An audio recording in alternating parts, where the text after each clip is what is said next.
Well, hello. Um, in this presentation, we're going to speak about treatment of morphological, syntactic, and semantic deficits. And you notice that these include language form, which consists of phonology, morphology, and syntax. However, we're not going to spend too much time on phonology simply because it primarily involves phonemic awareness, phonological awareness. And as you could see, the scope of practice in the school system, it tells you clearly that you would not intervene unless the situation is very significant. And these are skills that are addressed by the classroom teacher. You know, they do phonics and other activity and other interventions to address phonemic and phonological awareness. So in this course, and also in this, the part of the class that we're addressing, in terms of treatment, we are speaking about morphology, syntax as the two main form parts of the language, and then semantics, and then we'll speak about social communication more in the class. So first, we discussed different scenarios of treatment, and we also discussed how to formulate goals and objectives. So now we're going to speak about the treatment plan, and also we'll speak about the goals and objectives and how these are addressed. First, there is no uniform format for a treatment plan. The most important piece that all treatment plans must have are, number one, the summary of the previous or the most recent speech evaluation report. You need this because you want to, that is the formal way of identifying the areas that require intervention. So because we understand you formulate goals based on assessment, and whatever the most recent evaluation that the person received is the foundation for assessment. So typically you get a summary of the highlights of the most recent speech language evaluation. And then you have the goals. And in some cases, you'll notice that a goal, in some plans, they might have just goals, but every goal is a small one. Or you might have long-term goal, and then kind of break it down into other smaller areas and make a short-term goal / objective for each part. So in some places, they would do goals, which means that these are the overall areas that they will work on, and out of each one they just have objectives. So just a different name. Sometimes the short-term goals sometimes are called goals by themselves, but if you call them goals like that, call them short-term goals. If you just simply have a main goal and then have objectives out of that goal, that will do the same purpose.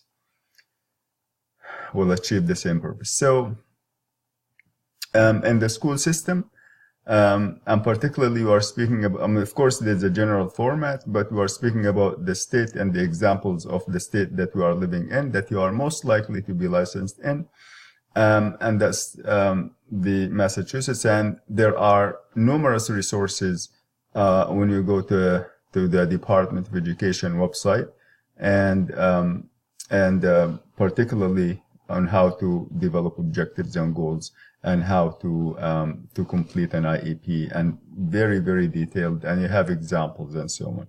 So what we will see today is, number one, an example from a medical setting, for example. Of course, it has all kinds of coding and all kinds of details and date of birth and, all of these. So here is a case, and start with the background.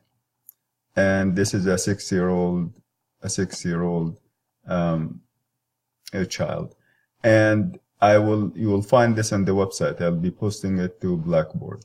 And then testing results. It doesn't matter in this case, yes, it has speech articulation, but we are looking at the format. And then I will give you other formats that particularly focus on language. So this one has speech articulation. It also has language goals. So you have C here, testing results, and then you have goals/objectives. So for example, long-term goal, and then you have a date, a particular date. By this date, this person is going to achieve or this level of accuracy. And then they have a rationale. This is more of the clinical or the university clinical setting, kind of. And of course, in the actual treatment plan, we do not, in the one that you do for hospitals or private practice, you really do not need to provide rationales. But at the university, we provide them in order to make you think about every step of the way. The rationale justifies why you are, addressing this goal. You are going to be, or you may need to do this verbally and in a school, say, meeting or a team meeting when you speak about the goals. So, for example, you provide this information, but you really do not need to provide it in a school, on an IEP, or in an actual private practice or hospital setting. So you have short-term objectives here. These are, if you notice, Jimmy will increase his intelligibility to an unfamiliar speaker, to 55%, for example, by this due date. So any kind of, when you say, how can we're speaking about verbal skills in general now, expressive language skills. How can he achieve that? So you say, okay, one way is to break up the task of, verbal expression. In terms of intelligibility, we are speaking about articulation. We are speaking about maybe using oral facial musculature, maybe, the techniques that you teach, taking individual sounds. So let's take intelligibility and say, because of the results of the evaluation, it is clear that his intelligibility is decreased because of the presence of many sound errors. So you break these sound errors that cause his intelligibility to be decreased. You break that, take objectives and say, okay, since this is my cluster area, speech sound problems, I am going to take an objective to address the sh sound, another objective to address the ch sound, another objective to address the sound. So each sound is going to have its own objective. While all these objectives here are addressing, or are, together, when you cluster them, all your work on every and each one of these objectives is going to bring the client closer to achieving that main goal. So you understand, again, the main goal, increasing intelligibility, here is focused on the sounds that he is having difficulty with. And in order to break this area, that big goal, into smaller components that you call objectives, you simply make one objective for each sound. The same thing applies to language disorders or fluency or anything. So you identify the particular area that is, of course, identified in the report. And then you bring it. So, for example, semantic skills. You could make a broad goal to improve semantic skills in, say, whatever settings that, for example, that you're going to use by a particular, by the end of this reporting period, maybe 3 months or maybe 4, maybe a year. So, or by the end of this, for example, IEP period. That's the main goal, semantic skills, all. And then you go and say, okay, what are the particular areas in semantics that this child is having difficulty with? And of course, you are going to refer to the results of the summary that you put at the beginning before your goals and the treatment plan. And that comes from the evaluation report. So then you break down, say, okay, he has this person, his cluster area is semantics. What are the areas that he needs help in semantics? Maybe vocabulary building, maybe making inferences, maybe understanding idioms, maybe so each area of semantics that the person particularly has difficulty with, you're gonna break it, you are gonna use it to make an objective or a short-term goal. So again, short-term goal equals / objective. So but you choose to call it either short-term goal or just simply call it objective. The goal, of course, should be measurable, and the objective itself should be measurable. And the purpose of measurability is to establish accountability. You want to be accountable. You want to demonstrate that your work produces, visible results that can be measured objectively. And so this is one example. You go down, for example, and you'll find, other, goals that have to do with, for example, cooperation, as evidenced by his level of participation rated on a scale of 1 to 3, with 3 being full effort and cooperation, and 1 being little participation. So these are different ways to measure the accuracy or progress toward the goal. We call them criteria. So if someone doesn't achieve the accuracy level, we say this person has not achieved criterion level performance. Or, when the person achieves criterion level performance, we will progress to this or that goal. And you also notice that there are procedures here. Again, this is a way, clinical practicum in clinics. The goal is to enable you to really, really think about every little step of your therapy, so that when you leave and go to external placement, you are very competent. People in external placement do not have time to, hold your hand every minute. No, they want you to help them do their job.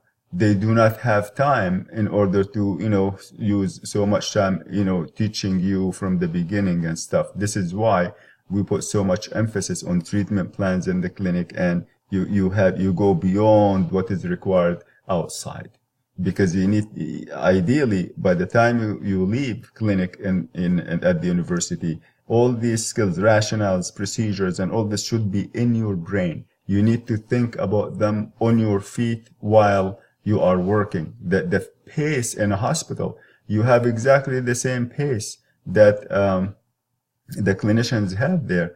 Even though you're a grad student, you are going to see a number of clients every, for example, through the day, and you have the same number of breaks, the same amount of time to write your reports. The pressures are quite, the pace is fast, and the pressures are quite, significant. But again, we prepare you in the clinic. You are prepared to do it this way. So I wanted you to understand that this treatment plan is based on a clinic treatment plan as an example, and it is no different than the other ones, except that the rationales aren't there and the procedures are not there. You just have the summary of the evaluation report. You have long-term goals, and you either have objectives or short-term goals that you derive out of the main goal. It is not, in many cases, it's not possible to address all the objectives. You are not meant to address all the objectives. Of course, some people are have more needs than others. Someone might have so many goals, but what you do is you have to learn how to prioritize these goals. And we spoke in class a couple of times about how, if you are going to use the developmental approach, if you are going to look at the strengths that the person already has, or if you are going to use a combination. And the combination is always a good guide. But you need to understand that the nature of language is spiral. What is below serves as a foundation for the skills that appear after. And there will be an assignment that is going to involve prioritization of certain goals that you will have. So that is one example here. Now, another one is going to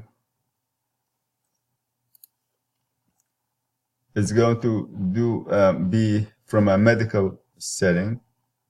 Not sure why it's not opening.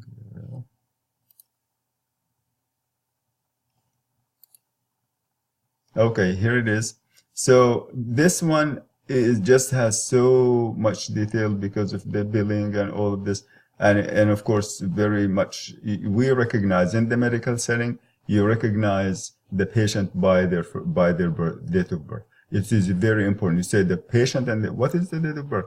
And so all of this information is written in terms of ICD-10 codes and insurance companies and so on. The thing is, don't worry about this because whatever setting that you are going to work in, they have their own format. And then it is, you just go through the process and follow whatever they have. But our goal here is to look at the information. For example, here, you classify the disorder. Is it mild? Is it moderate? Severe? And then the frequency. And then also date of the initial evaluation and summary, so any treatment plan is going to have a summary of the most recent evaluation report.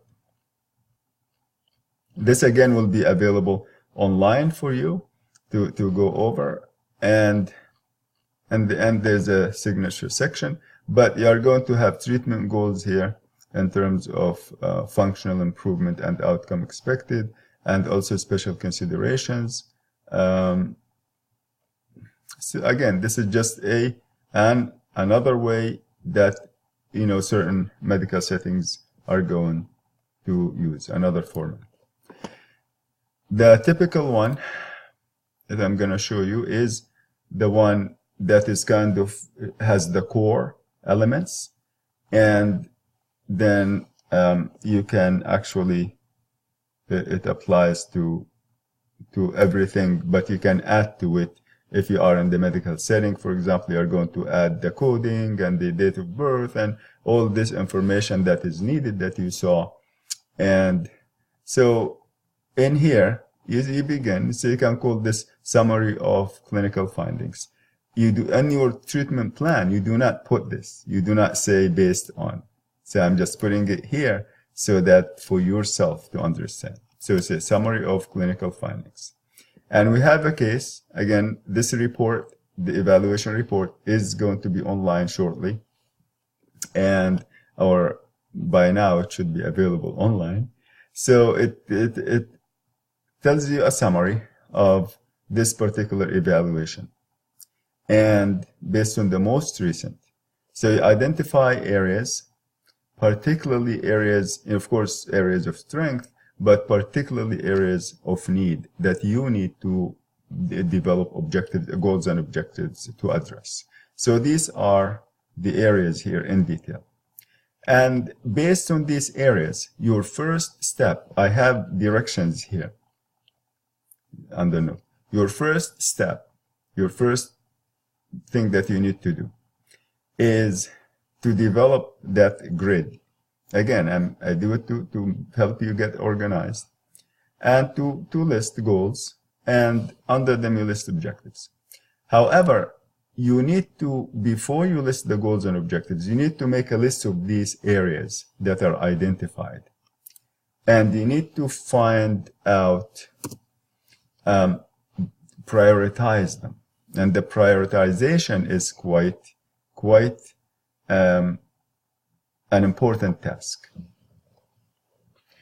If you manage to prioritize your goals and objectives really well in a developmental way, and or a combination of developmental and skill-based. You are going to significantly cut down the time that you spend in treatment, simply because there are skills that if you develop spontaneously, they are going to facilitate. I'm not saying that they will, that things are coming in and then they will develop the other areas. I'm saying they will facilitate, they will provide a foundation for the individual to acquire, skills that are to come.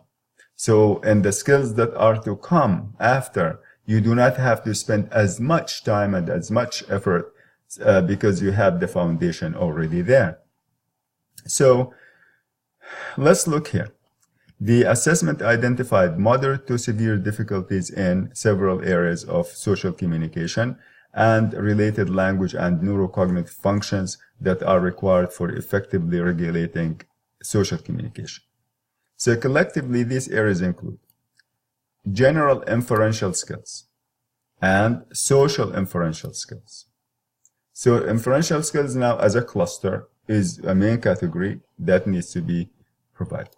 Now, interpretation of social interactions, transferring insights into multiple contexts, identification of inappropriate social communication behaviors.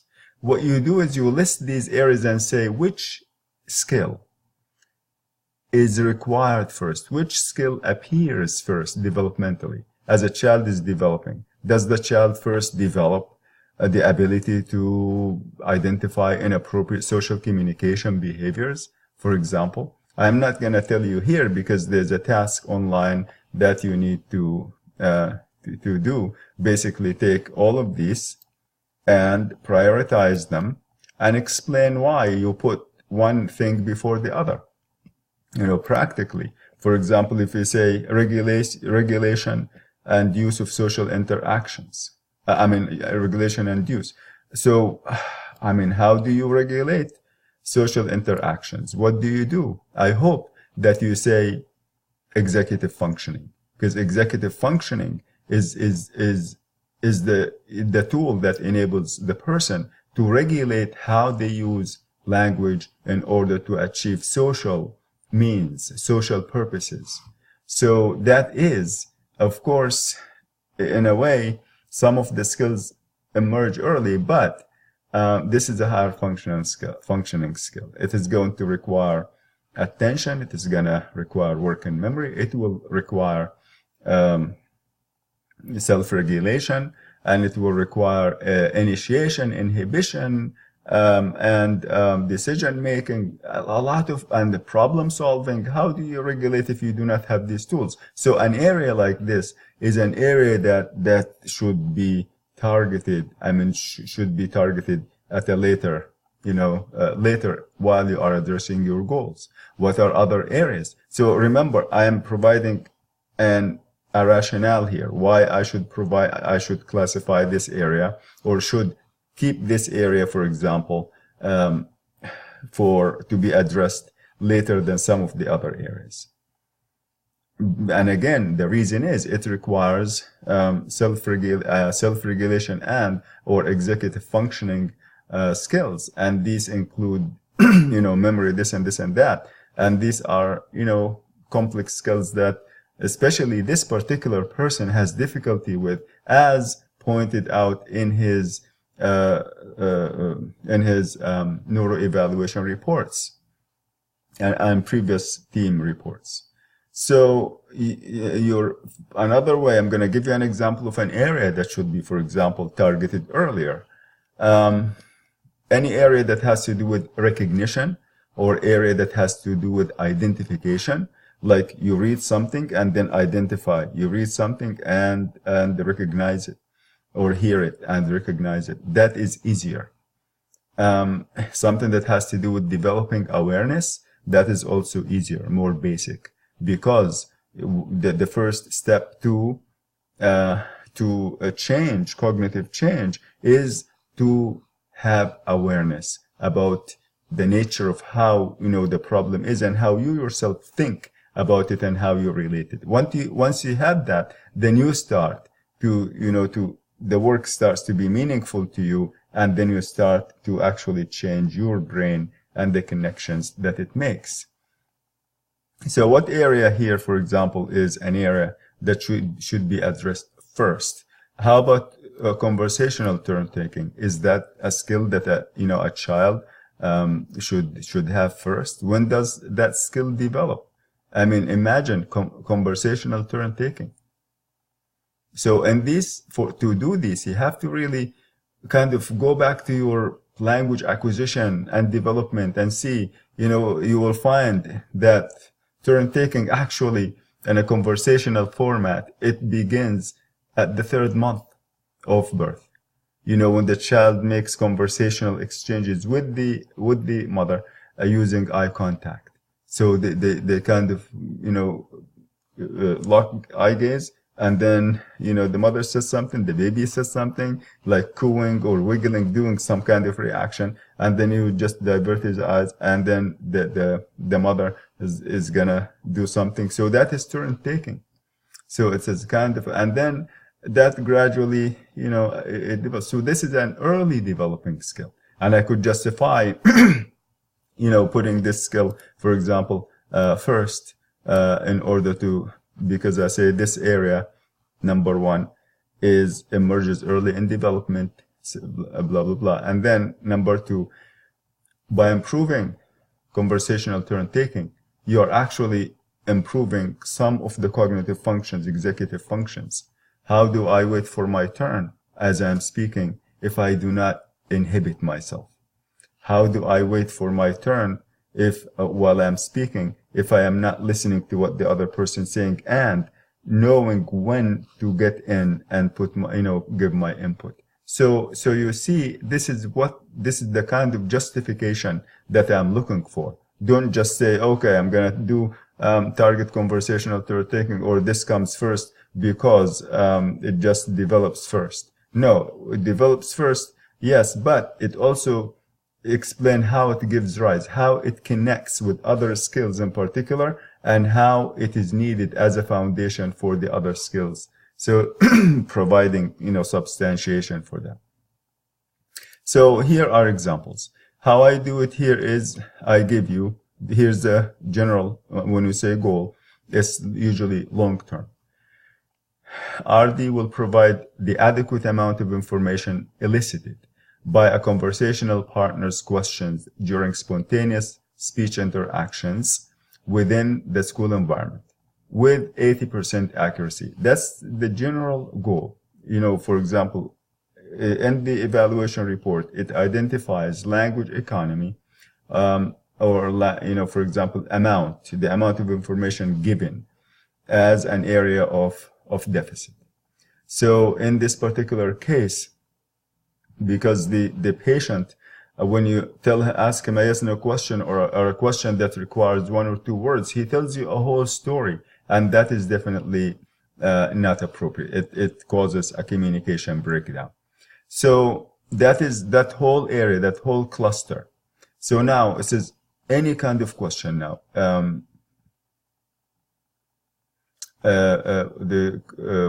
Conversational partners questions. So these questions could be yes no questions, could be a question like, where did you go yesterday? Where did you go over the weekend? Where, how, why? So all kinds of questions now you can have. Yet, and this is because of that reason, this goal is long term, because there are so many forms of questions, and it makes sense that you can work on these for 3 months or even for a year, depending on how severe the problem is. Then, if you look at the objectives, short-term goals, how you break these into, like say the area here is questions, providing the right amount of information to questions during spontaneous speech. And that is a challenge. This is a high level, spontaneous speech, quite a high level. And so this is why it's a long-term goal. So your short-term goal or objective is, when asked yes, no questions and WH questions that require 1, 2, 3 words. For example, if I say, are you 5 years old? The child is going to say yes or no. There's nothing in between. what movie did you watch over the weekend? Or what is your favorite TV program? He's gonna, name one. What did you have for breakfast? 2 or 3 items. So these questions basically ask for a limited amount of information.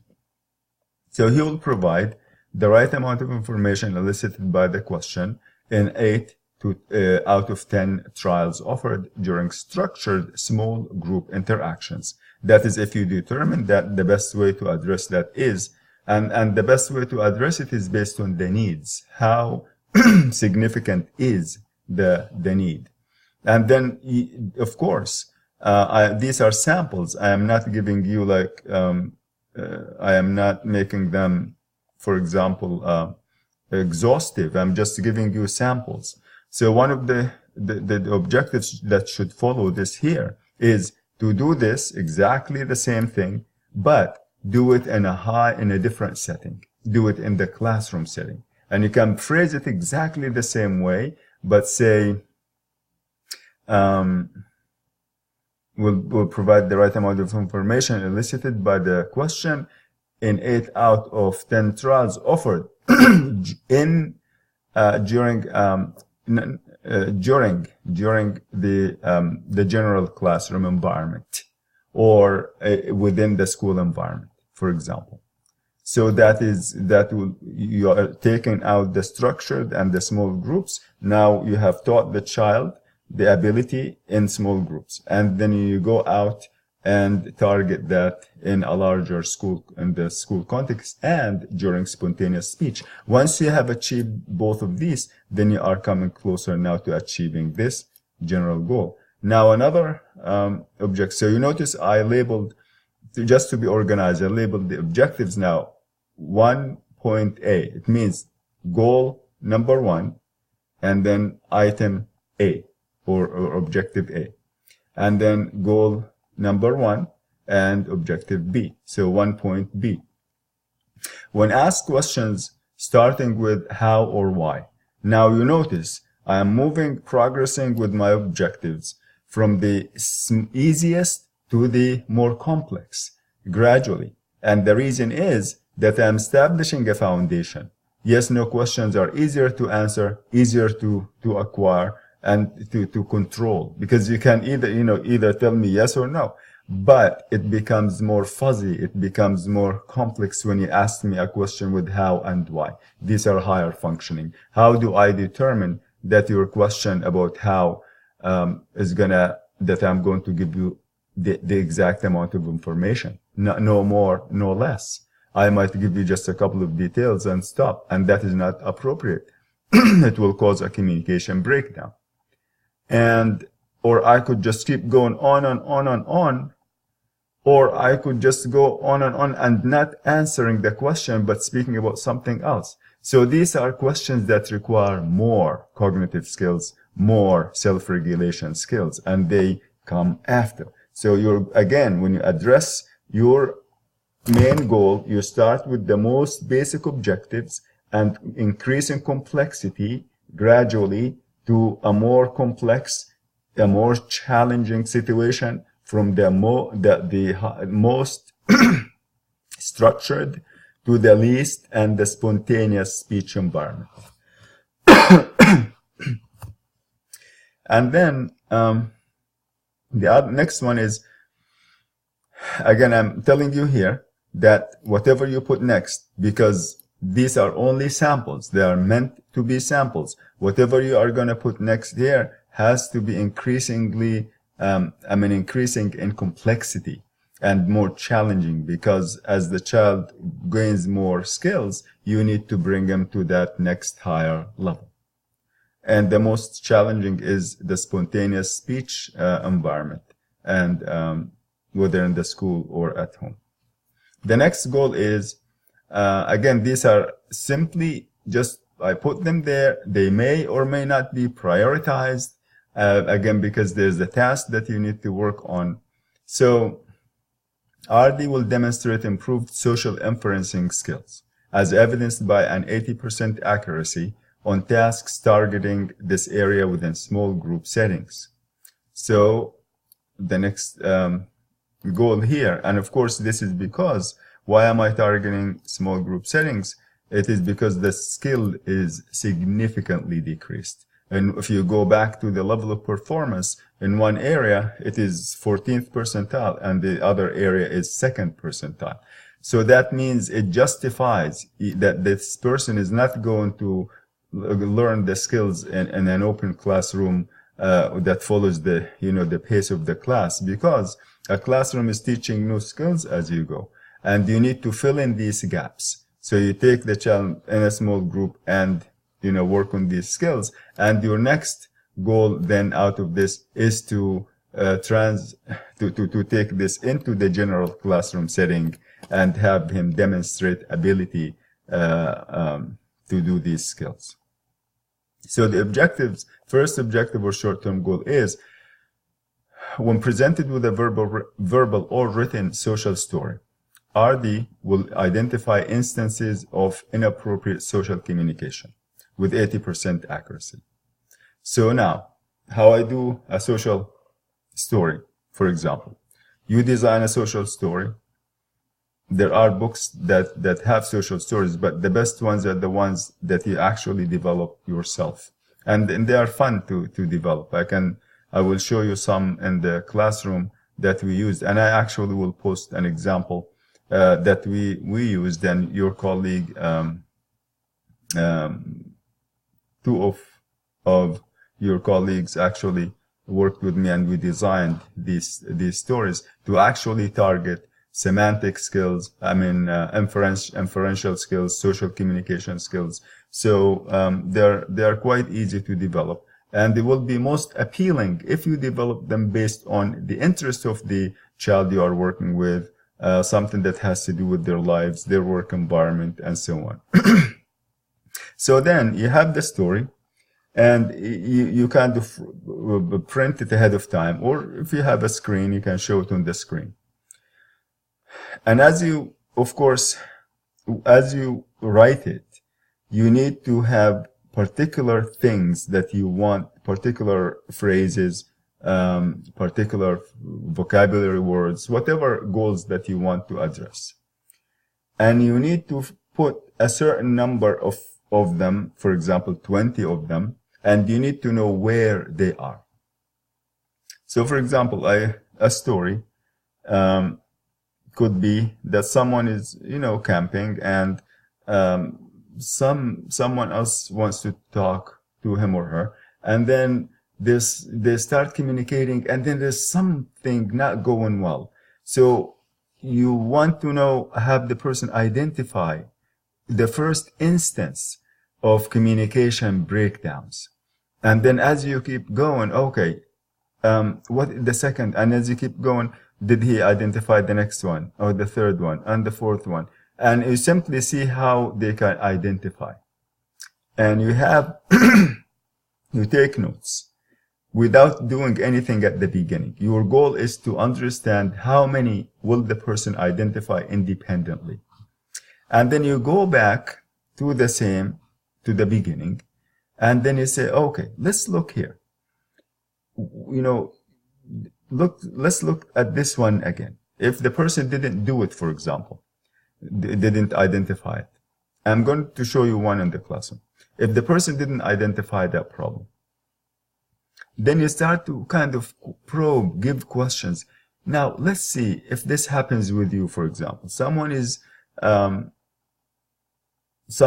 for example, negative. Every time, someone says something, they just say, oh, this stinks. Or no, I don't like that. And they just have difficulty connecting with people on a particular subject.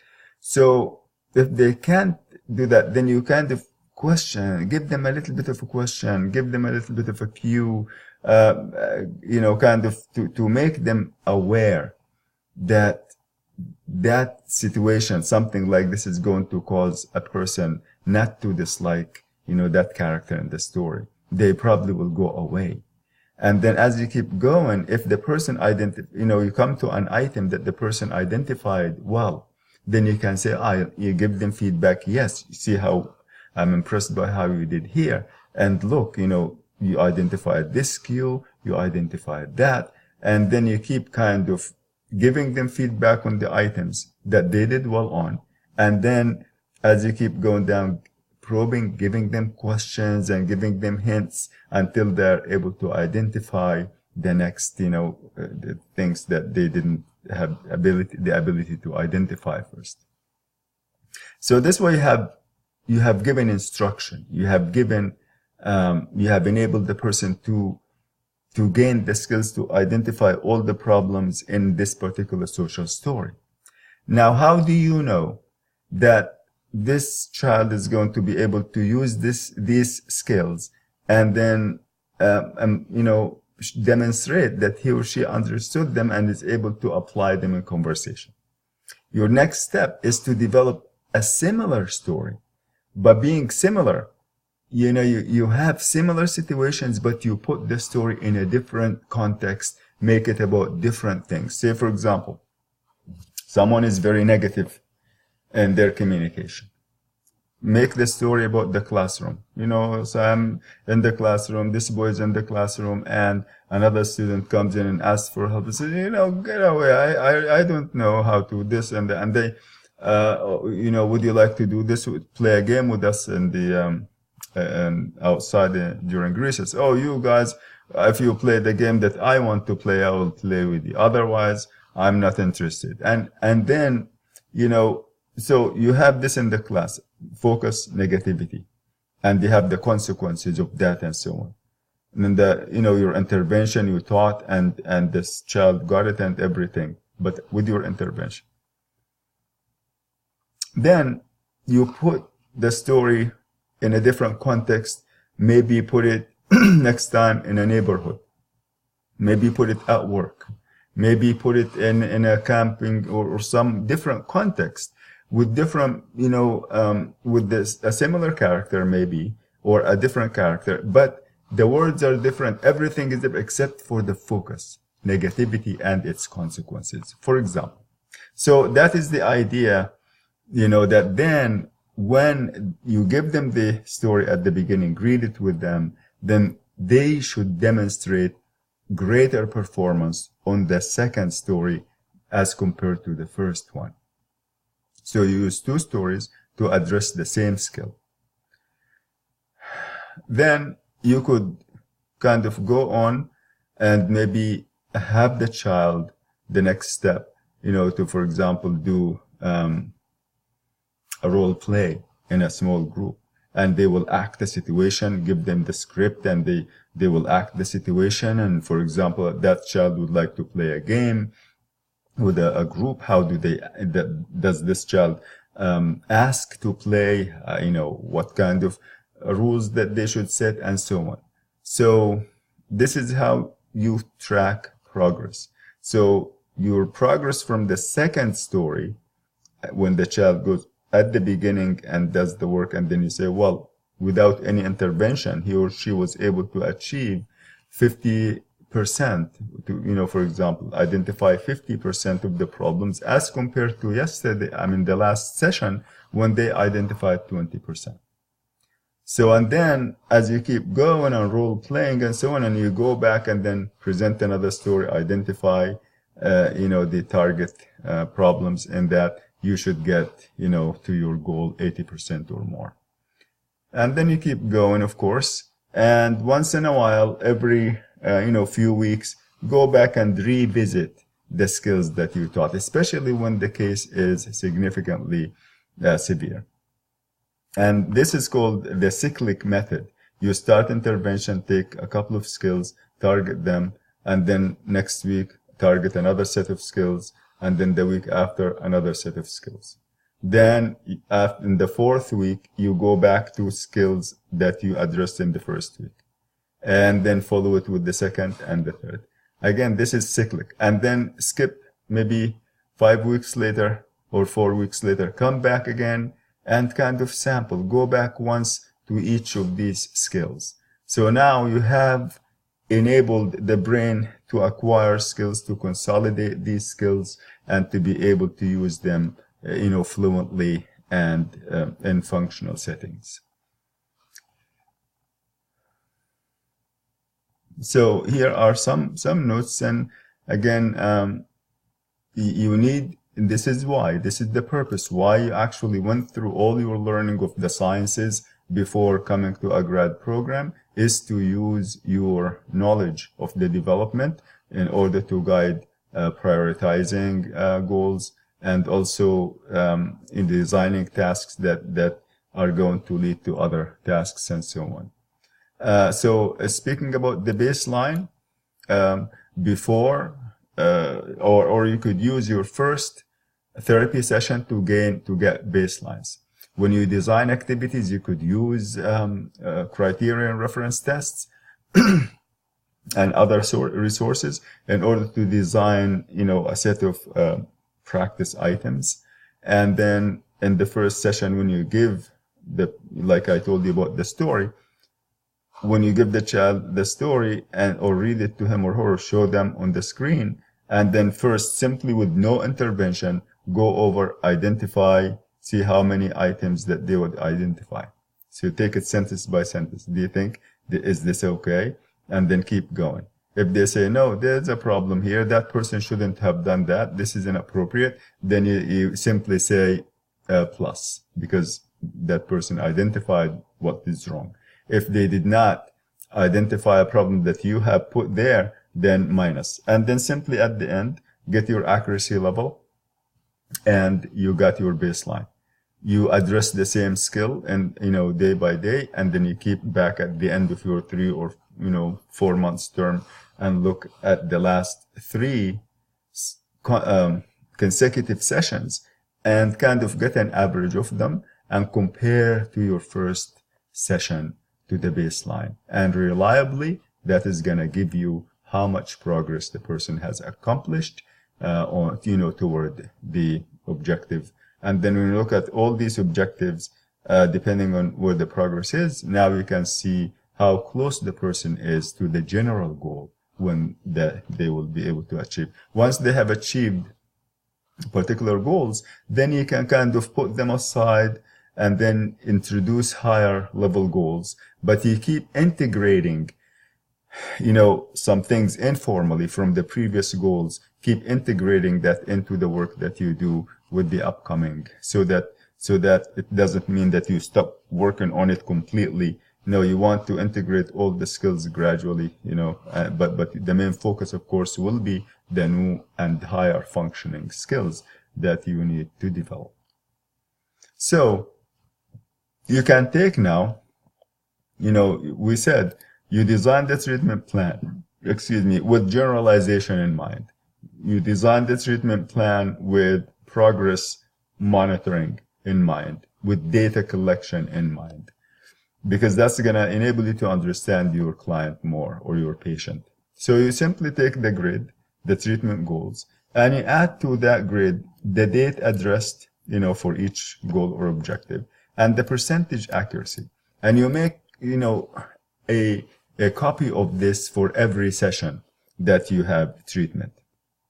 And then you finish the treatment session, and then you come here and say, okay, I worked on this objective today, and the person achieved this level of accuracy. I worked on that, this is the level of accuracy. And you keep doing this, and day by day, as you see, do your intervention. And at the very end, now you have a stack of sheets that, or maybe online, you can make this as a computer based, but in the end, they are going to refer to this data, and that is your accuracy measurements to know if the person has achieved criterion level. And of course, you write notes. You have also under the grid, or find somewhere here, maybe under each objective, and explain, give some kind of a couple of sentences, or you can even make another row beneath here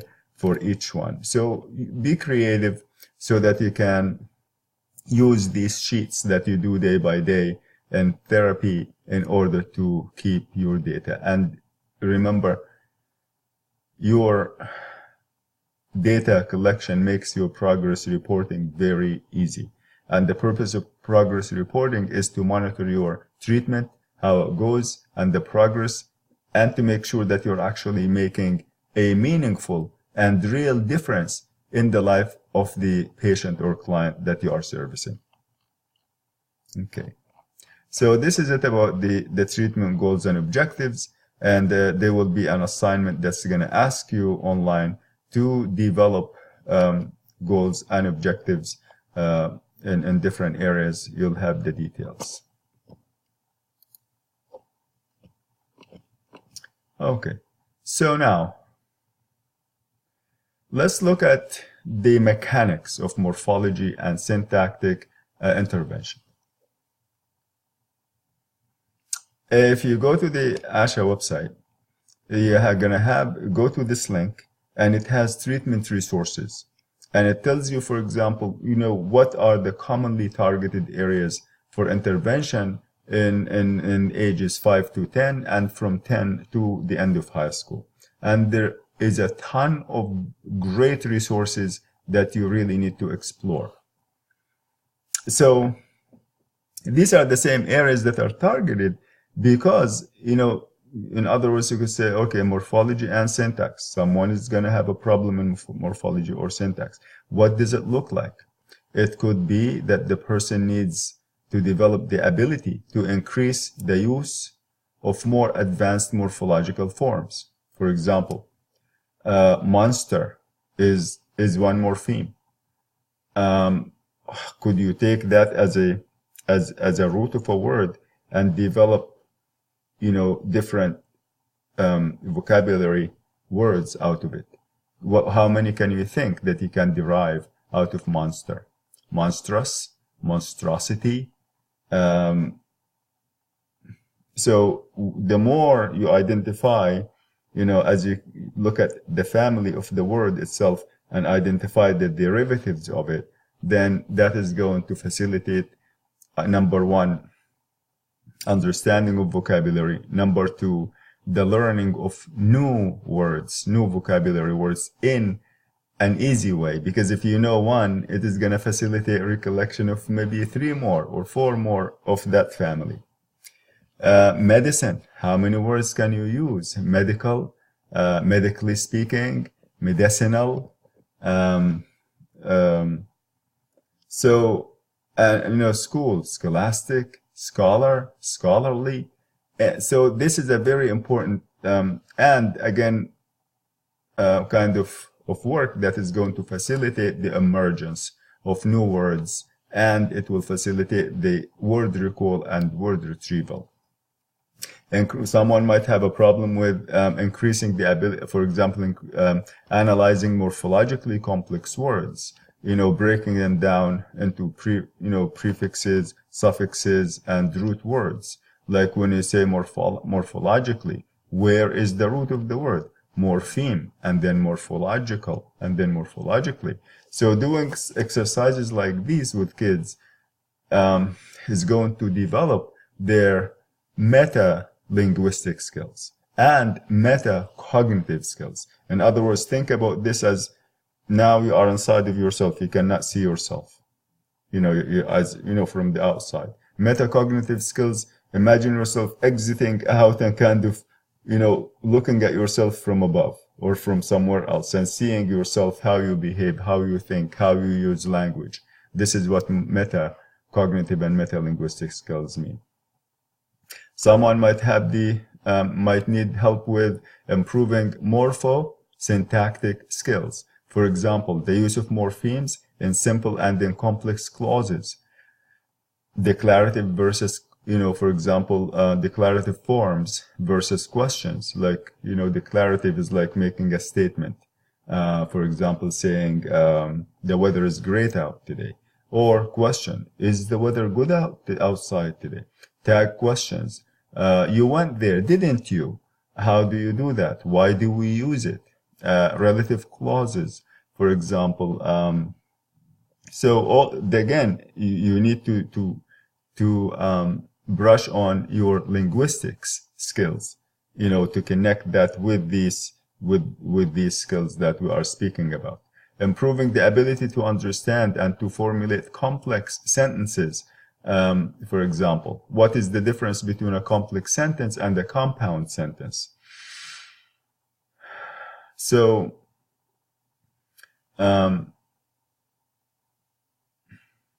judging the correctness of grammar and morphological word forms and being able to, for example, correct errors, that is an early developing skill. For example, when we test it, I say to the child, the 4 or 5-year-old, now you are my teacher. I am going to say something and you tell me if it sounds correct. Like the boys goes to school. Does that sound correct to you? And of course, children can identify that. And they might not, young children will not be able to say why, but they will tell you it is wrong, because these are patterns that they keep hearing and hearing. And when they hear something against the pattern, it easily stands out as, no, there's nothing that this fits in. And they identify it as wrong. And when the child is 7 or 8, then they will be able to explain to you why. Say, well, we do not say, the boys is, we say the boys are, because that is, more than one. So you notice that when you test this, we are going to see that, the expression of why is not targeted in young children. So these are areas, again, in morphology and syntax. And the reason is that morphology and syntax are related because in morphology it has to do with the word composition, the shape and form of the word, and syntax has to do with the shape and form of the sentence. And when you change, the structure of the word, you could also change the structure of the sentence. For example, some words have to come at the beginning, and some words have to come at the end of a sentence. A verb has to, an adverb has to come in a certain position in relationship to a word, to a verb. An adjective needs to come at the beginning, but there are situations where it can actually come at the end. So all of these make morphology and syntax related, because they affect each other. So we have an activity here based on these areas here. There's an activity I'm going to demonstrate how you actually improve, some of these skills that, your patient or client might have difficulty with when we say they have morphological processing problems or syntactic processing problems. And, of course, you can target this in a receptive way by having them identify and point, or expressively by having them actually use or demonstrate verbally or in writing.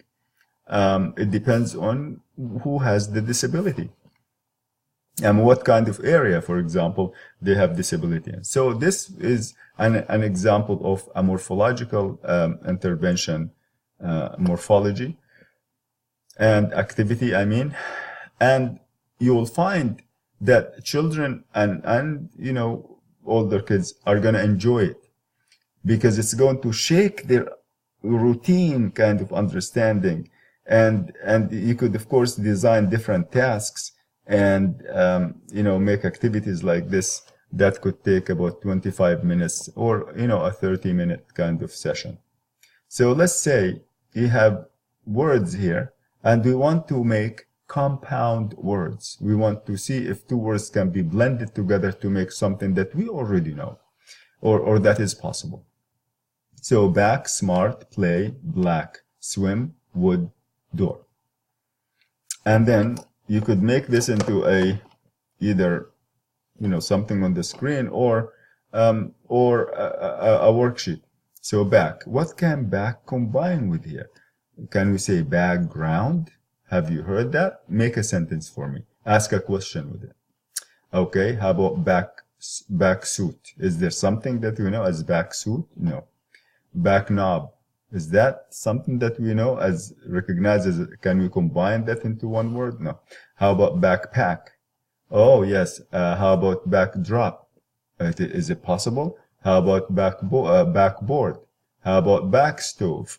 So you identify now the familiar words that the child is able to, that we know, we hear in everyday speech: background, backpack, and so on. You take the other ones. Smart. Can we say smart ground? No. Smart suit? No. We are speaking about compound, means one single word that you combine the two words, they give you a single morpheme.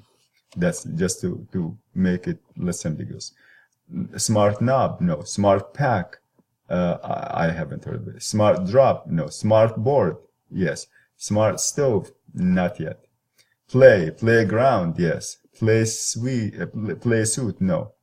No. Play knob, play back, play drop, play board, play stove, no. Swim, ground, swimsuit, yes. Swim knob, swim pack, swim drop, no. Swim board, no. Swim stove, absolutely no. Wood, ground, no. Wood suit, no. Wood knob, no. Wood pack, no. Wood drop, no. Wood board, no. How about wood stove? Yes. Door, ground, no. Door suit, no. Door knob, is it possible? Yes. Door pack, no. Door drop, no. Door board, door stove, no. And you can, of course, it depends on, the level and the vocabulary, and you can use these activities. They are engaging, and they're going to be, sometimes you could make them funny, and you can design a whole session based on they are called, it's called word sorting, actually, and it comes in a different form as well. Word sorting, you could also have a group of words like, from, say, office supplies, or for example, stationery, and mix them all together and just say, mix them with fruits and vegetables, different items that are random, and say to the person, okay, let's look for words that are office supplies, and the child is going to take them and put them together. Let's look for words that are all vegetables, take them together. So these, again, word sorting tasks develop categorization skills. And later, then you can target categorization skills in different ways. Word derivation is also a very powerful way to teach morphology, to teach word forms, and to teach semantic skills, vocabulary skills particularly. So you identify, a particular word root. For example, the word use. How many words can you get out of this use? If you add a little, something before, something after, and so on. You have the student use the word in a sentence first. Say they ask me a question, or ask, or make a, answer one of my questions and use the word use in it. For example, and make one now as you are listening. So now, how many words can you get out of the word use? Okay, use, user. How about useful? How about usefulness? How about abuse? How about misuse? And then you can, keep going on and on. And that is, again, once you know any of these words that you learn, it is going to activate all the others in that family, because they now become a family of words, a cluster. And that is going to really activate word retrieval, in addition, of course, to activating word learning and recall and retention. And you can do it with, many words, and design activities that are enjoyable and games that are enjoyable, that the child will find enjoyable. You can use this as cards. For example, you have a card. Here you say, write the word on, and then you have, different cards that you can keep placing and writing. The kids can write them down and can place them there. Or there are some programs online that you might find, or some apps if you use an iPad. So these are examples again for morphology, and to some extent word semantics. Syntax. Now, again, all the time, if you rely on your knowledge, your learning that you acquired from your undergrad, and also going online, looking for resources. There are tons and tons of resources. You need to learn why you are doing something, and don't wait or say, for example, oh, you didn't tell us this, or I don't know what this means. Look for it independently because you are a grad student. So the brain learns syntax in a certain way. When you studied linguistics or sometimes psychology, you might have come across Chomsky's idea that the brain has a language learning device. That was a very long, an idea in the 50s. That is possibly a language learning device that the person is born with, and it is preloaded with this and that. Of course, it has been now more than 50 or 60 plus years, and no such device was discovered. The whole idea of how you learn syntax and how you learn any skill at all is simply by a pattern. I can tell you, for example, I worked in a place where people had significant levels of disability, cognitive and severe disabilities. And one of them would go around and just go like this. Oh yeah, oh yeah. I would go around pace the entire floor all around the building. And the building was big and open. So it keeps going. And guess what? Doing this every single day, this area here is completely bald, has no hair at all, this area. Because he every day does this. That is because there's a pattern.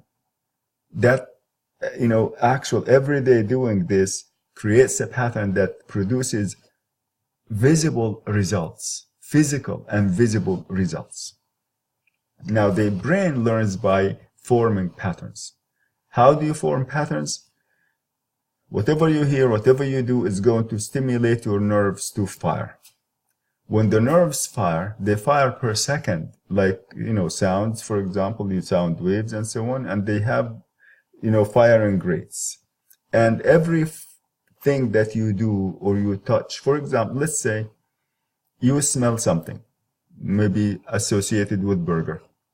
Your nasal cavity has extensions from the olfactory bulb, and it identifies the smell, and it takes it, and then it keeps firing now. Fire, fire, fire. A particular number of firings that are stored in a certain pattern. And then you smell the same thing again, and say a week later or sometime later. And then when the nerve is going to, the olfactory bulb endings are going to sense it, and they will fire exactly in the same way that they fired before. I remember that. And then they identify the smell. So every smell you have is associated with a particular pattern of firing. And the neurons remember that firing pattern, and this is memory. So if you want to remember, say, for example, you had a nice time somewhere, and they kind of reminisce on it, your brain is firing in the same way like it fired at the beginning when you had that positive experience.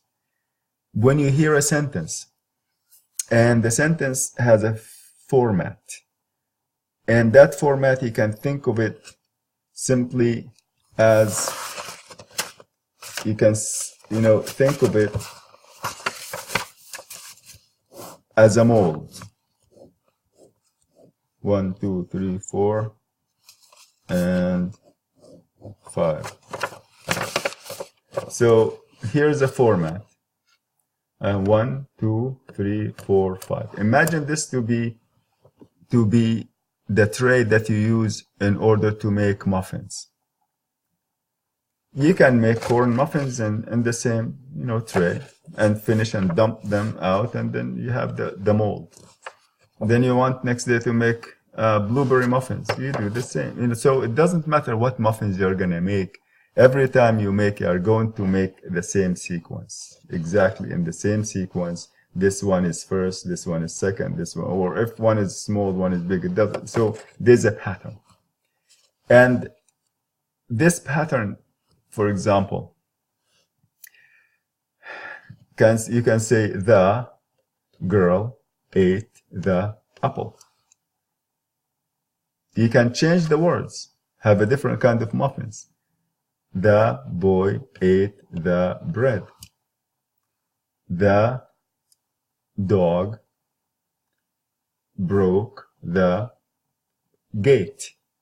So now I changed the meanings, yes, but the syntax is it's not about the meaning at all. Syntax is about the pattern. So as you keep making sentences that have the or a subject, in other words, and the verb and an object, this is the pattern that stays. You have 5 slots and you can empty them and fill and refill, and you make billions and billions of sentences using the same pattern. The important thing is that the neurons are going to be firing for that pattern, and they will identify it. And in order to build a pattern like this, you have to hear sentences over and over, basically millions of times. When you have heard that in your development, your neurons that specialize in syntactic processing and syntax in Broca's area, they have the memory now. They make connections for every particular pattern of a sentence. A sentence that has because in it has its own pattern. A sentence that has and, a sentence that has otherwise. So each one has its own definite pattern. And the only way that you learn these patterns, the only way, is by hearing that pattern over and over and over. I mean, imagine that, by age 3 years of, like I mentioned before, the 3 million word gap project. You have to hear words, for example, 43 million words. And then sentences, you have to hear sentences also a number of millions of times so that you can acquire syntactic patterns or grammatical rules. So the whole idea of this again is that in order to develop grammatical rules, it doesn't come by saying to the person, okay, give me a sentence is formed, simple sentence by having a subject and then an object and then a verb. Let's, no. You want to give the child the opportunity to hear sentences like this. Say, okay, I'm going to show you an activity. The dog ate quickly. What words can you put here to replace the? Oh, I can say a dog ate quickly. How about what words can you actually what words can you put in instead of dog? Oh, cat or this and you have the child fill in different words gradually, and then, okay, how about the word quickly and slowly? So you keep filling in these categories gradually, and way after like say 4 sessions, maybe 5 sessions, and you have made the child hear hundreds of sentences like this and produce many sentences like this. You say, okay, let's look and compare in this list. This is this column. What is common in all these sentences that in the first column? Oh, I see the or a. Let's see. What is common among all of these words? Oh, they are all nouns. Oh, like someone's name, this, that. And how about this? Ate, walked, broke, this, and what is common? Oh, these are all verbs. And how about these? Oh, they are all adverbs. So you can, if you wish, even though you do not need, especially with younger kids, you can work on these and enable them to develop syntactic skills this way without having them tell you the rules and identify the rules. That identifying rules is a metacognitive skill that you do when you actually have mastered the skill of making all the sentences. Then you come later and say, oh, what is common among all of these? So another way. So that was what we know as the simple sentence form. Subject, the dog, and then verb and object. the other form I showed you, the dog ate the, for example, meal or what the bone, that's another form. So you make different formats based on what your target is. Let's say another format, syntactic format, that has a connective word. When you say connective word that is visible in the sentence, now you are making a compound sentence. So compound sentences are two ideas or more in a sentence. Two ideas or more. Each one is an idea, is a sentence by itself. And then you combine them, but you use a connective word that you literally hear and see. So she ate a sandwich. That's a complete sentence. She was hungry. Another complete sentence. Now you combine them. This is why you say a compound sentence, by adding a connective word to chain, to link the two sentences, to make them into, instead of two small sentences, two main sentences, make them two smaller sentences in a larger idea. So she ate a sandwich because she was hungry. Now let's take the words out. Say she. Can you put another word? He, they, and then ate, and then sandwiches. So, but this is a different form. Take it based on what your client needs and take it form by form, format by format. So here, she, we can say he. We can say someone's name, Melissa or Marissa. And then how about ate? How could we say bought? How about a sandwich? Could we say, book? Okay. And then because. And then now you say, you have help the person understand that in this context, because comes in the middle. She ate a sandwich, and then why? Because, and then you say. Now, you can use another format where you can actually bring because at first, and then, because she was hungry, you say she ate a sandwich. So you doing this and putting the connective words in different places, of course, you are going to change the meaning in a pragmatic way, because every time you think about the sentence, what comes at the beginning on the left is the most important part of the sentence. Everything as you move from left to right, items in the sentence become less and less important relative to the beginning. This is why when you say she, you say, what about her? That is a subject of the sentence. That is what you are going to speak about. So if you say she, that's about her. Okay, what did she do? She ate the sandwich. Oh, why? Because she was hungry. If you put that at the beginning, you say because she was hungry, the focus here is not her. It is about the reason.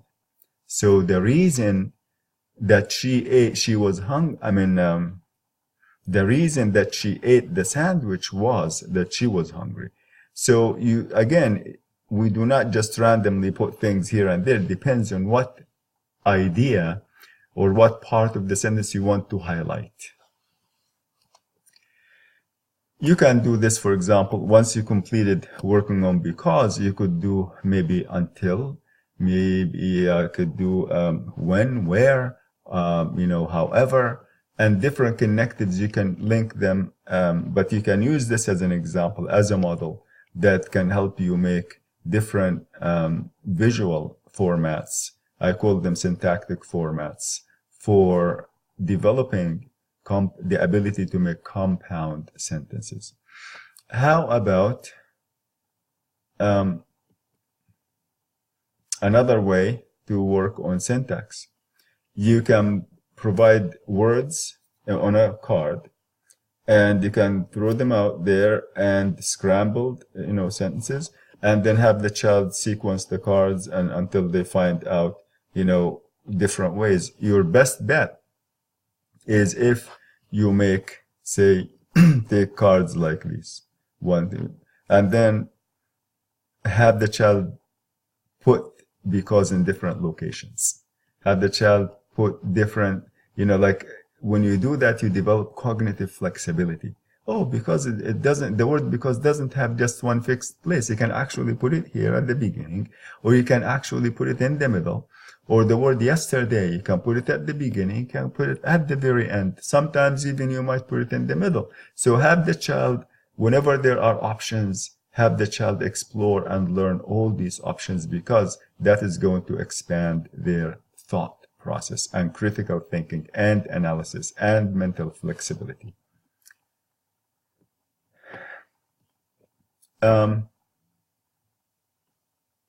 Also, another way to integrate syntax with semantics is to say you are doing some reading, reading story or something in the curriculum. You need to make your services curriculum based. So then as you read, you say to the child, okay, after you explain go over vocabulary and so on, but your target here is syntax. Then you give them a word and say, I need you to make a question with the word, a question that begins with where, or with why, or with whatever. Ask a question about this paragraph. The ability of the child now to ask the question is going to bring the child up to a metacognitive, a meta-linguistic level, because you are not going to be able to ask a good question about a paragraph unless you really, really understand the paragraph. So by doing so, you are forcing the child indirectly, or the student indirectly, to go and explore and spend more time processing that paragraph to be able to generate a question, and remind them that you do not ask a question that you expect people to give you that you yourself expect. Basically, the reason you ask a question is that you presume that you do not know. So by doing so, you are making the child think about language again in a metacognitive context. Another way to address syntax and also semantics in terms of vocabulary and so on is closure tasks. For example, sentences that need one word to be supplied, fill in the blanks, for example. Also, formulation of complex sentences. Complex sentences are sentences that have more than one idea in them but you do not have a connective word. For example, we have simple sentences here. The girl has a radio. Simple sentence it's like having a subject, a verb, and an object. Or simply a subject and a verb. Like she slept, she left. Just the subject and the verb. And it ranges, from these are the two basic forms of the simple sentence. So we have, each one has a simple idea, one single idea. The girl has a radio, okay? And then the radio the girl has is red. You notice that the second one has a lot of stuff repeated. So the girl has a radio. All of this is repeated here, except for one new idea. What is it? Yes, red. Okay, the radio the girl has is, so all of this is also repeated. All of this is redundant, small. So instead of us, saying this and making it long, 3 times as long to make these 3 sentences, why can't we just take what is new out of each sentence and blend it together to make a single sentence that is gonna cut down the time that you are speaking by 60%. That is a very effective way. So instead of saying all of this, we say the girl has a, and then we have identified red, we have identified small, and we just want to know the sequence of them. So do we put red first? Why? Do we put small first? Why? So we're going to come up, the child should be able to come up with a sentence that would say the girl has a small size, red radio, small red radio. Now, can you give me a sentence similar to that? And you keep, like, have the child give you maybe 10 or 15 or more sentences like this.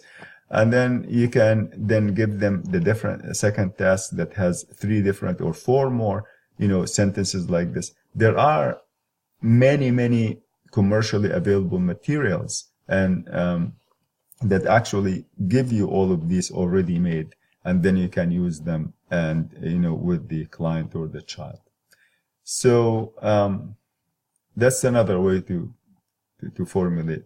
So now we are gonna speak about semantics. I hope that I'm giving you clear examples so that you will be able to design activities. You will be able to identify activities that are similar, and you know why you are addressing these in a certain way.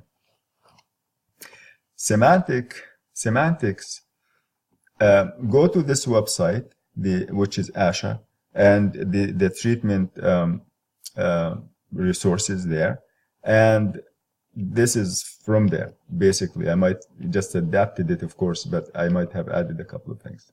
So the skills that are commonly, language skills that are commonly targeted for children 15 to 10 years old, in terms of semantics, include improving word vocabulary, including knowledge of the curriculum-related vocabulary.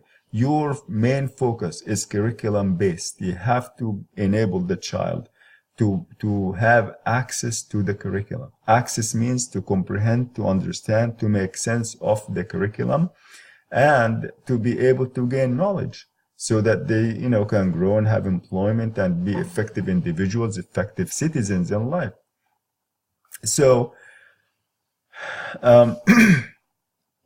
curriculum related, and from vocabulary from the curriculum, science, math, reading, and so on. Improving depth of vocabulary understanding and vocabulary use, including subtle differences in meaning. What does it mean to say typical and atypical? What does it mean to say efferent and afferent? What does it, and so on. So understanding subtleties of vocabulary, changes in meaning with the context, these multiple meaning words, abstract vocabulary. You usually learn abstract vocabulary when you have learned enough concrete vocabulary. Figures of speech, understanding figurative language and recognizing ambiguities in language, for example, learning multiple meaning words, and also ambiguous sentence structures. There is lexical ambiguity, there is syntactic ambiguity, and you should have studied this in your linguistics course. This is where that information comes in handy. If you do not have it, you need to go back to your linguistics, information. Monitoring the ability to comprehend, like looking, I'm reading and I know when I am not understanding. Why? Because there's a word there that is new. So can I identify that word? Can I read a sentence and stop when I do not understand, or just keep going and then I am wasting my time? So we need to help them monitor how they read in order to comprehend, because every sentence you read, you need to have all the meaning clarified. And if they need help, then you provide them, sentence by sentence as you keep going through the text. Go back again and read it again after you have clarified all the vague and unfamiliar words. Then you start to ask questions and to do more activities. Requesting the ability to request clarification, the ability to paraphrase information. All of these are common skills that are part of semantics, that are addressed in the age 5 to 10 years of age. Now, I took these areas again and broke them down to make them easier for you. I added more to them, and some of them are just basically the same, but I just sorted them out. So, for example, receptive vocabulary. That is simply words that you have here. And then expressive vocabulary, that means antonyms and synonyms and multiple meaning words. This is all to it. Then sentence level meaning. So these are basic semantic, skills. And then on the sentence level, we have inferential skills, idiomatic processing of idioms, and processing of metaphors and similes, and processing of ambiguous utterances. Whether these ambiguous utterances are semantic ambiguities based on a word, like the roll was burnt. Are you speaking about a roll of paper? Are you speaking about a roll of bread? And so on. Or syntactic ambiguity. I shot an elephant in my pajamas last night. So was the elephant wearing your pajamas? Or were you wearing your pajamas? Again, you studied this in linguistics, and you know it as syntactic ambiguity. If you still need to brush on it, go back to your text. So for example, a common skill that we target in intervention that is foundational in terms of semantics is categorization, semantic categories, and it is tested by the self, 5, and historically, since the self started, has been testing semantic categorization, and that is because of the importance. Semantics is an area that is basically a cognitive function area. It relates to cognitive functions.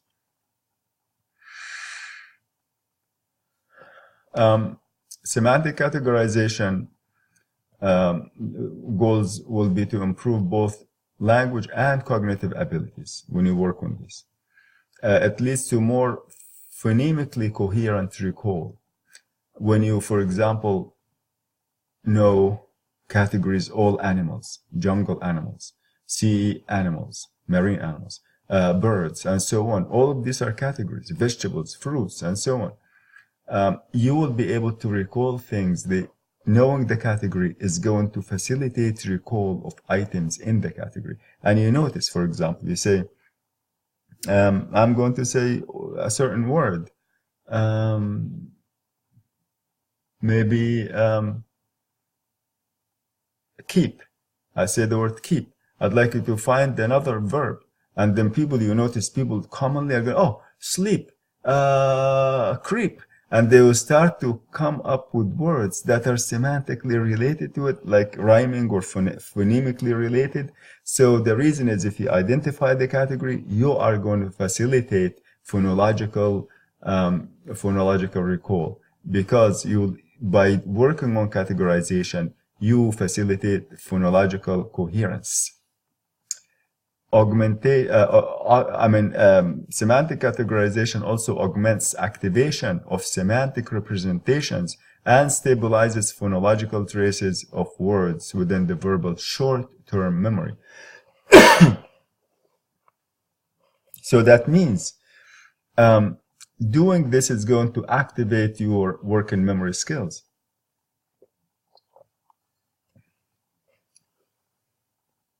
And it's a way, generally, vocabulary building is a way to facilitate the development of short-term memory. So let's give you some examples of semantic categorization. Every example you can use, you can develop one whole treatment or therapy session based on it.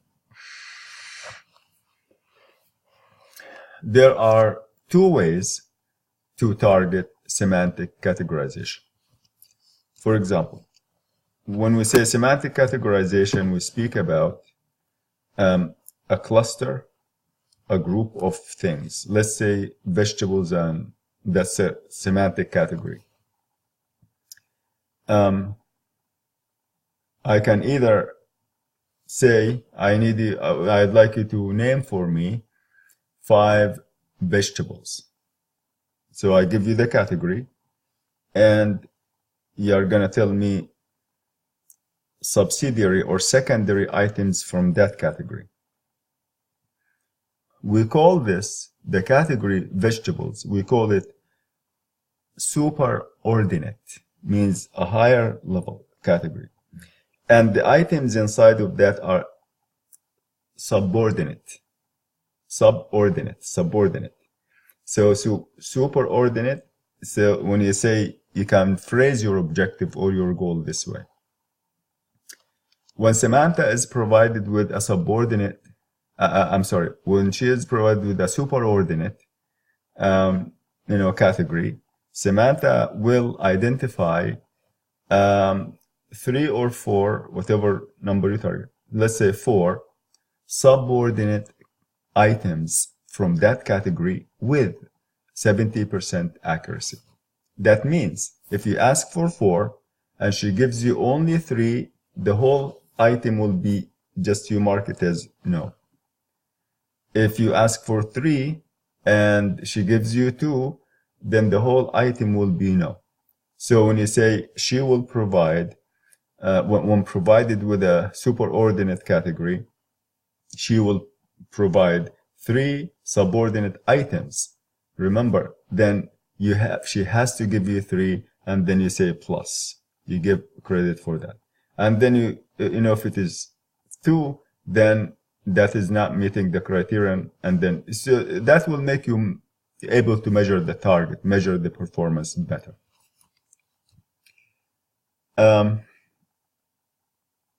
Think about this again. When provided with a superordinate category, any category,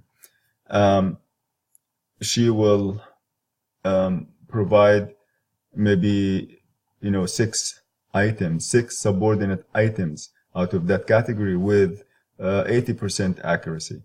So again, this is one way to target categorization skills. Another way is to do word sorting, as I explained.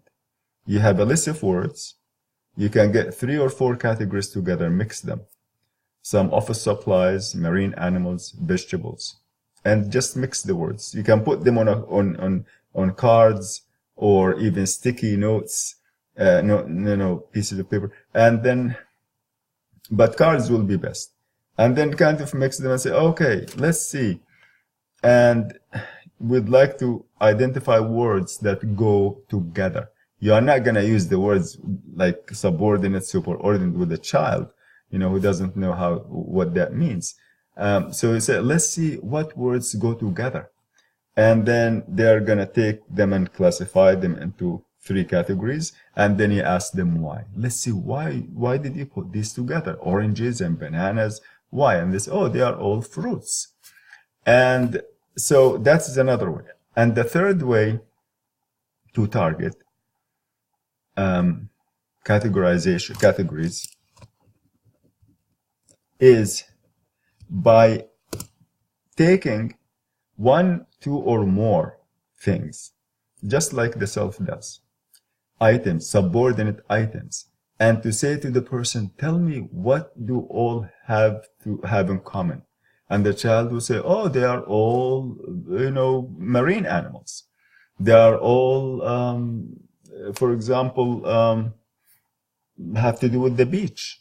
They are all clothing items. So you give them, 2, 3 more items, maybe 3, and you say, tell me the category. What category do they belong in? And of course, you look for categories, of course, that are not familiar to the child. You can look at, flower, different categories of flowers, different categories of dogs, different categories of, for example, clothing, and so on. So, so this is as far as, categories. These are 3 common ways that you can target. And based on each way, you can design activities, a number of sessions, each one, for example, say identifying, when I give you 3 items, tell me what category they are in. You can design maybe 20 examples for one session. And of course, you can put pictures with these. And in some cases, you do not have words. You can just put the pictures. And then and now we have Google. I would recommend that you download the images or copy the images, make a file, and every page you can have a number of pictures. And on a page, and you kind of show them. I have some here, but it might take me a while to look for them. I could show you in the class. And then you just show the items, and you ask the person just pictures. And these are wonderful, and they're attractive and natural pictures. And then, you fill your session just by doing it based on each of these three. You can have 3 sessions based on giving the category and having the person identify items from it.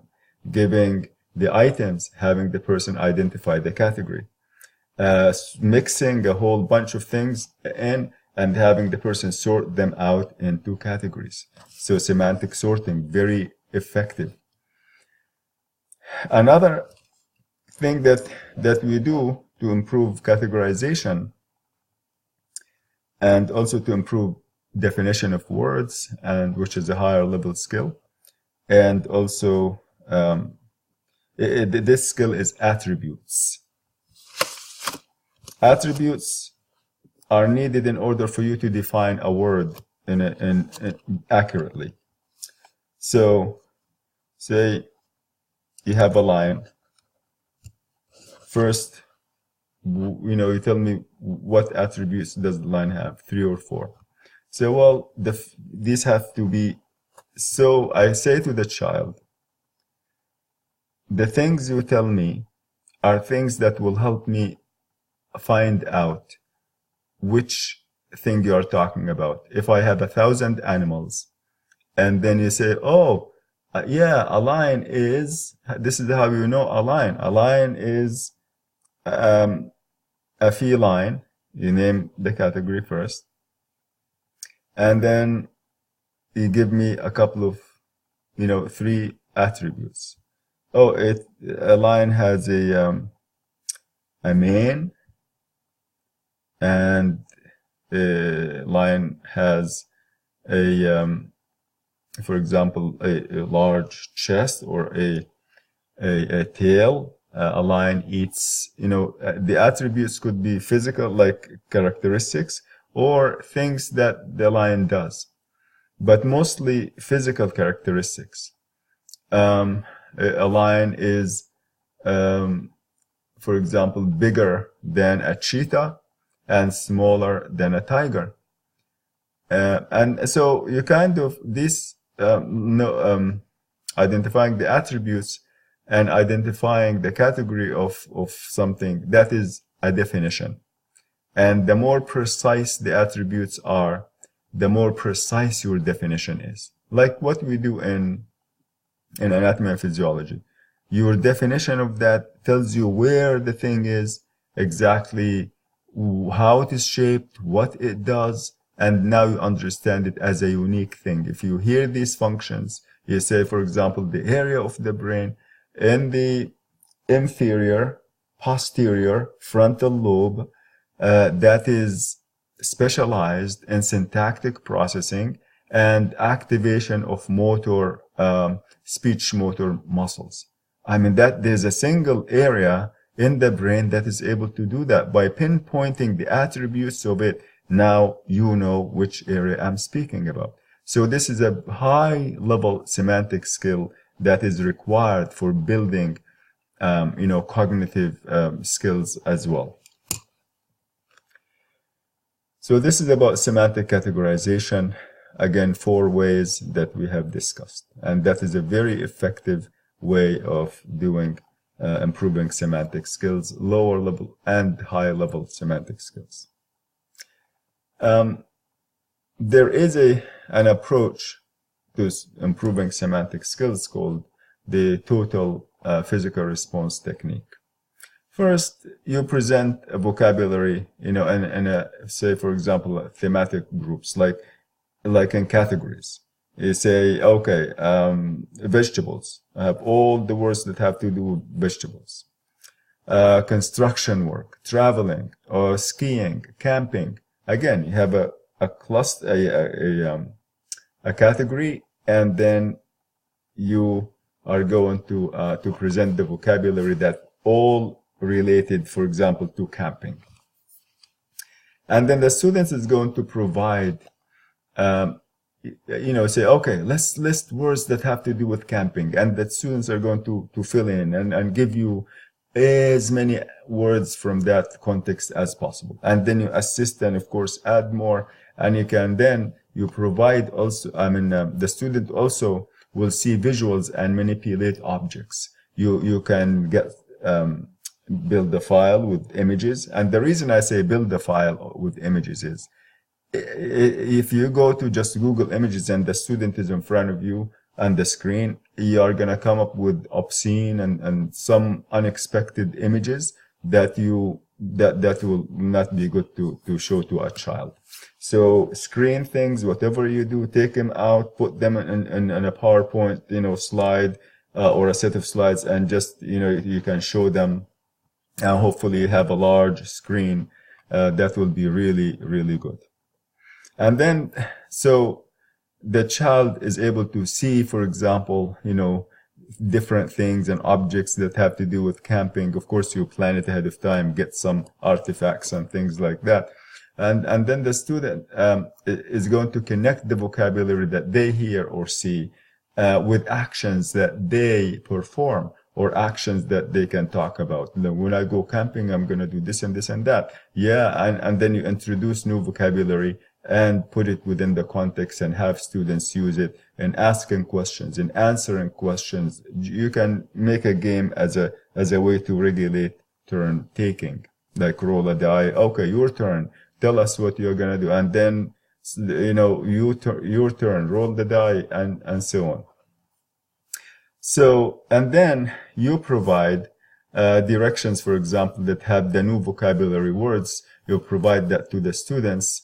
And then the students can implement that in, physically, for example, say, Simon says, for example, and then you use a word, one of these words something that you would do in camping, activities, verbs, and so on. And you also this works with younger children because it's a total physical response. You have to have kind of verbs and objects and words that he can actually act out and do, like say climbing, walking, for example, jogging, and so on.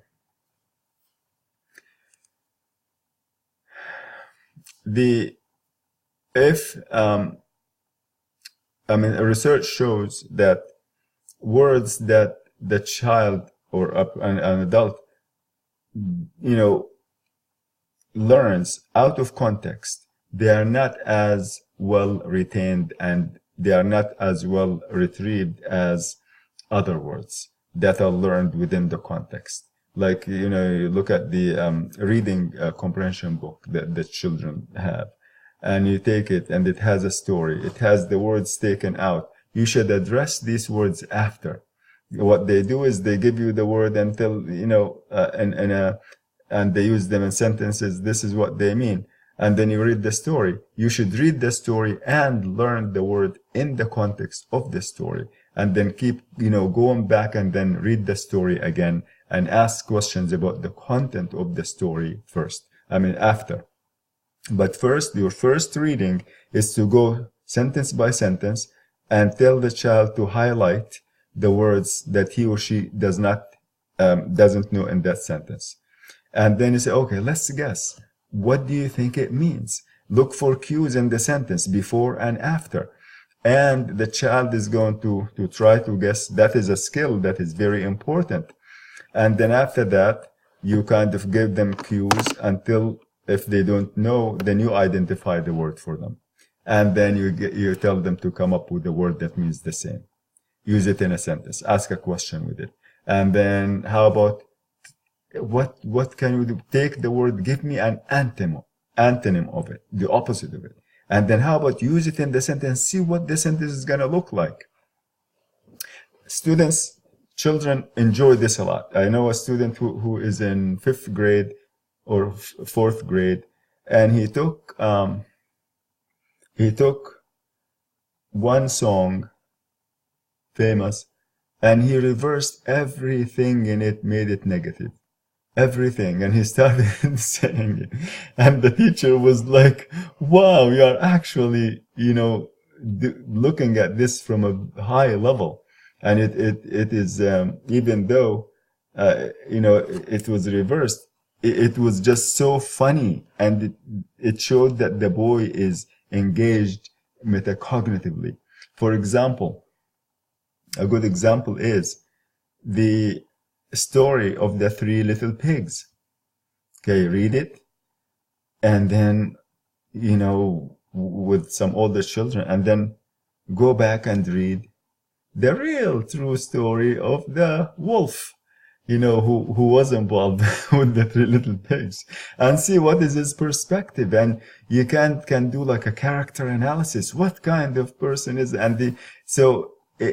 because everything now is reversed and the ideas are reversed, but you can go to a basic level, take a sentence like, say, the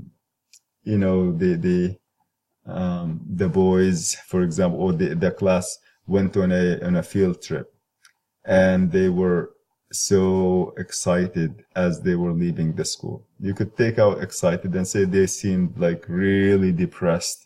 The weather was, instead of the weather was, charming and the birds were tweeting, you can put, the weather was horrible. It was very cold. It was, put opposites of words. And then you kind of, as you keep going and you see how the story would unfold and how, and of course you have to do it carefully to be able to engage the child or the student in meaningful, meta-cognitive kind of, processing of what is going on. Because they are manipulating sentence, manipulating stories, and manipulating language now, and that means that they can use it on a higher level. So the vocabulary that's acquired and retained well during incidental reading and incidental listening activities, for example, that is naturally facilitated in terms of retention and recall. These words that someone acquires, or in order for you to enable them to acquire these new words, you are going to help them connect the word with word families, and also to look for affixes. Affixes are the things that, the prefixes and suffixes that you add to the word to create other words. The child knows, for example, how to use contextual cues, because the context of the story is going to be rich with cues, and that will enable the child to recall the information and the words, the new words. And the child knows when and how to use the dictionary, for example, to identify words that can help him or her understand the other ones. Contextual ambiguity is also moderate. So once you do all of this and have these 4 conditions met, then you are going to facilitate the child's ability to comprehend and to retain and to use new vocabulary words.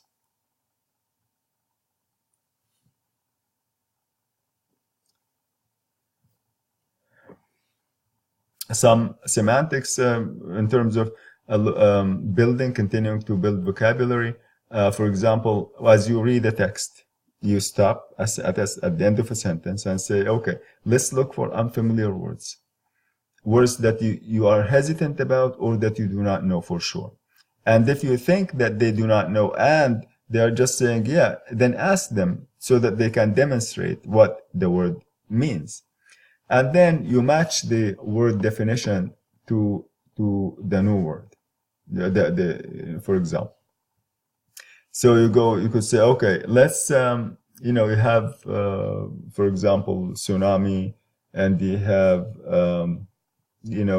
maybe atrocity, and different words. And then you have the definitions listed on the other side. So, okay, let's match, what does tsunami mean? And then you can keep going definition after definition. And then, so just, matching across, drawing a line that goes. Or you can do that as on index cards, for example, and then you match the definitions with their words. Then you replace the underlined words in the text in a new sentence with similar words from the text. So this way you can keep going back to the text, and the child is going to learn, or the students is going to find cues and to relate more to the story or the text, if it is a science book or whatever it is. Sequencing scrambled words into sentences. Also, that's an activity you can follow up on. You can take all these words from the reading book after you have read the story, after you have explained the meaning, after the child has demonstrated, understanding and so on. That maybe next day or as a follow-up activity, take these new words now, put them as, scramble them, and say, let's formulate sentences with them. And this way, you make sure that the vocabulary is retained and it can be reliably recalled on demand. And then have the students build a vocabulary bank, for example, including all the new words in the textbook as you keep going, that they know now that this is quite an achievement. Or you can do it for them and a file that you keep, and then periodically keep going back and using some of these, words that to help them consolidate once in a while, build them into stories, build them into questions and activities, have them as a big list on the table, and have them look and use them, and when they play a game, ask questions, answer questions. So here's an example, and I'm gonna just point out a couple of words here, and then we'll see how we can, kind of look at them. So this is from a source that is cited here, and when I needed to quote, I quoted from here to here. So this is all just directly from this website. So people did not rely on farming as a major way of obtaining food until around 12,000 years BC. So in that case, just go end of the sentence. And this is what I would do at the end of every sentence, to make sure that all the ambiguities are taken out, all the ambiguities are clarified. And after, of course, you do this, you go back to the text and read it so that you can get the content and can integrate things. But, just the first reading is to get everything disambiguated. So as you read, or have the child read the first, sentence, stop at the end of the sentence, say, okay, let's look for words that you do not know. And the child says, oh, rely. Okay, let's see. What does it mean? Let's see. What do you think it means when you go over here? People did not rely on farming as a major way of obtaining food until around 12,000 BC. Or rely maybe, and so they guess. And if they come up with a synonym, that will be great. And then that means that they know the meaning. Rely is to depend on. And then have the child kind of use that in a sentence. And then identify words in the same category: rely, reliable, reliability, unreliable, and so on. So as they keep getting more out of that, and they use it in sentences and asking questions and so on, now they retain the word and it becomes part of their vocabulary. Then asking the child to provide synonyms or antonyms. For example, unreliable, and then asking the child to provide antonyms and use these antonyms in sentences as well. How about if we take the word dependable and find an opposite of it? Oh, dispensable, for example. How about unreliable, or, for example, and or take a word like, say, dispense with. What word would be the opposite? Dispensable. It could be indispensable. So what you are doing is you are going deeply, connecting words, synonyms with the actual word, and antonyms, and then going beyond even that and looking at meanings of antonyms and how you can use them in sentences. So in doing that, you are creating a rich environment that recognizes the relationships among words and concepts.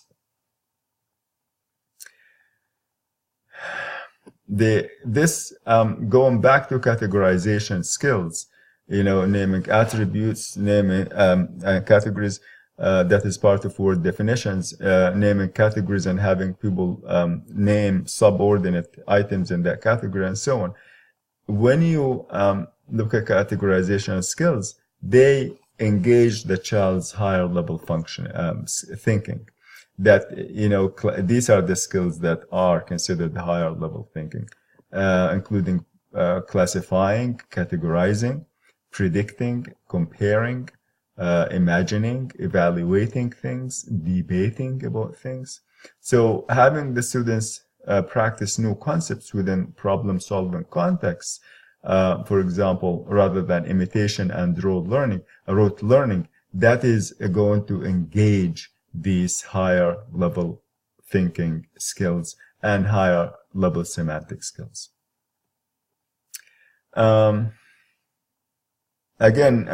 This is to explain again, to emphasize the importance of semantic categorization tasks. And there are whole books that are designed with activities to facilitate semantic categorization.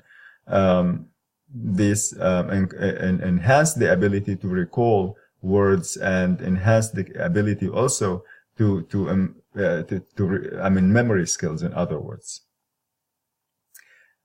So accessibility of lexical forms of words and long-term memory refreshes the degrading phonological trace. So again, when you have the long-term and these semantic categories, strongly well established, then that is going to lead, number one, to a strong connection between working memory and long-term memory, and it is going to activate and to make working memory, short-term memory particularly, more efficient. In terms of adolescence, of course, from 10 years to the end of high school, many of them may still need intervention with basic language functions. You have to keep in mind that language reaches maturity between ages 11 and 12. This is the time where the language of a typically developing child who is 11 to 12 years old matches that or resembles the general framework of the language of an adult. The language of the adult is more elaborate and so on, but the skeletal framework of language is mastered by ages 11 to 12. So if someone goes to the middle school with still some basic language functions, that means that they have a significant language disability, throughout their lives, except when if they happen to be identified just only in the middle school. And it actually happened in a case that I personally worked with, when the child was not identified as having a language impairment until she was in actually eighth grade. And that was really, really devastating to the family. But otherwise, the children who are continuing to receive intervention, some of them might still go to middle school and high school with the need to work on some basic language functions. But typically, the majority, they're going to need help with strategies that will help them compensate for the language difficulties that they have. For example, they need to know how to self-advocate. Sometimes you call this assertive behavior. Assertive behavior is simply being polite, you making your voice heard, asking for your help, for help when you need it. It doesn't mean aggressive behavior. It means simply just using the language, making your voice heard, making your needs met, helping you access the support that you need. So self-advocacy, asking, for example, for accommodations. Could I sit here? Could I sit there? Could you help me? Give me a, this or that, so I can do my assignment well. Strategies for improving acquisition of new concepts in various areas of the curriculum. You teach them how to, for example, how to approach a paragraph. What is a systematic way to read it?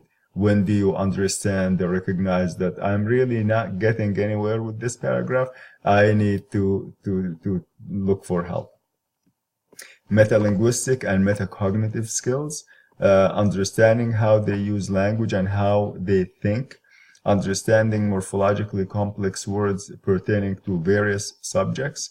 For example, the words like thoracic, pulmonary, manual, biology terms, anatomic terms, and so on. And again, this is the same reference. I would like you to go to this website and explore all the resources that it has. It has numerous and wonderful resources. The focus, you notice, is functional, connected to the curriculum, accessing the curriculum, preparing for the next step in their lives, if they are going to go to work with that high school diploma, or if they are going to apply to go to college directly.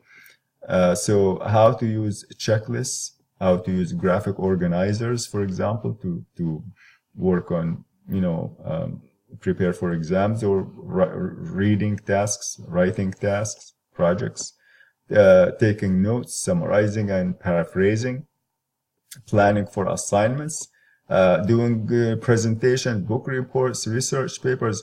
All of this you probably will work on with them, so that your work is functionally connected with their academic performance.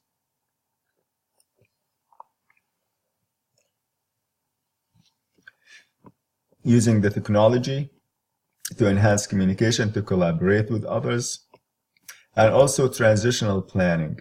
For example, you might help them prepare their statement, letter, resume, how to phrase, for example, an application, letter of intent, for example.